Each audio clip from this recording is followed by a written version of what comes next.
They were just children. Tiny shoes. Blank stares. Names forgotten, or never known. Put on trains headed west alone. Labeled. Numbered. And told to smile when the doors opened. From 1854 to 1929, over 250,000 children were taken from city streets, orphanages, or their families and shipped across the country. They called it mercy. They called it rescue. But many of those children called it something else. Abandonment. This is the untold story of the orphan trains, a chapter of American history written in silence and paid for in childhoods. In the late 1800s, America's cities were swelling. New York, Boston, Chicago. The streets were filled with noise, horses, and something else, children. Tens of thousands of them. Alone. Dirty. Some orphaned. Many just poor. Immigrant families packed into tenements. Disease ran wild. Fathers disappeared into factories or bars. Mothers died young. And the children? They were left to roam. Some stole. Some begged. Some just vanished. One minister, Charles Loring Brace, looked out at those streets and saw not criminals, but potential. He formed the Children's Aid Society. And with it, an idea that would change and haunt American child welfare forever. Brace believed if these children were taken out of cities and placed with good Christian families in the countryside, they could be saved. So he started putting them on trains. The first orphan train left New York City in 1854, headed west to Michigan. Dozens of children, some as young as 3, dressed in donated clothes, clutching hammer-down suitcases. Many didn't speak English. Most didn't know where they were going. They were told, "You'll have a better life. You'll be chosen."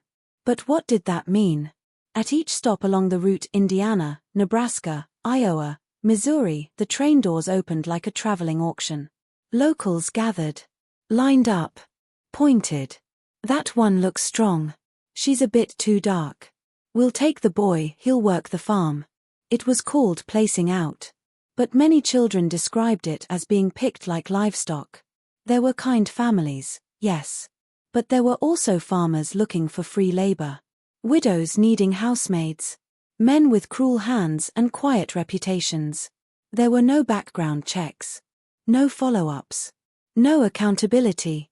One girl placed in Kansas recalled being told by her new mother, "You're not here to be loved. You're here to work. Be grateful." As the years passed, the orphan train movement grew, backed by churches, charities, and rail companies. The government mostly looked the other way. They called it the largest child migration in American history. But for many of the children, it wasn't salvation. It was trauma. Some children were split from their siblings, never to see them again. Some were renamed, their past erased overnight. Some ran away. Some disappeared entirely.